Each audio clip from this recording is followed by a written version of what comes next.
BVS Ganesh అన్న from the fashion work నాకు message చేశారు. నేను ఆ పర్టికులర్ ప్యాంట్ మీద వీడియో చేశాక ఎందరో మోడల్స్ అండ్ సెలబ్రిటీస్ ఈ ప్యాంట్ ని డిఫరెంట్ ఫ్యాషన్ వీక్స్ లో డిస్ప్లే చేశారు. అంతేందుకు మన సోను అదే కార్తిక్ ఆర్యన్ కూడా ఈ ప్యాంట్ ని రాక్ చేశాడు. నీకు ఒక క్రేజీ ఎనాలజీ చెప్తామమ్మా. Regular car brands like Tata, Hyundai, Maruti Suzuki, luxury car brands like Porsche, BMW, ల్యాంబోర్గినీకి తేడా ఏంటి? ఆ బ్రాండ్స్ మీద వాటి లోగోస్ లేకపోయినా అవి లగ్జరియస్ గానే కనిపిస్తాయి. But why? Because of their unique sexy shape. ఆ షేప్ వల్లే they stand out from other regular cars. అందుకే టాటా అండ్ మహీంద్రా వాళ్ళు ఈ కాన్సెప్ట్ ని అర్థం చేసుకొని కర్వీ అండ్ BE60 లాంటి యూనిక్ షేప్డ్ కార్స్ ని తీసుకొచ్చారు. అదే షేప్ ఆఫ్ ద అవుట్ఫిట్ ని మన ఫ్యాషన్ భాషలో చెప్పాలంటే సిలోయిట్ అంటాం.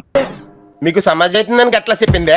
మన సిలోయిట్ ని యూనిక్ గా చూపించే ఆ ప్యాంట్సే కొరియన్ ప్లీటెడ్ ట్రౌజర్స్. ఇవి జనాల చూపు మీ వైపు తిప్పేలా చేస్తాయి because of their unique shape. ఈ ప్యాంట్స్ కి ప్లీట్స్ ఉంటాయి.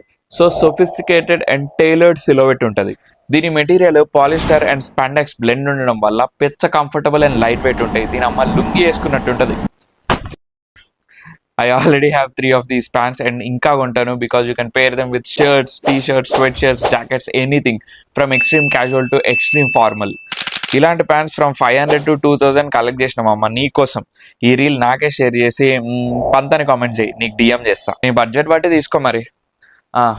You're a posh man, dress like one.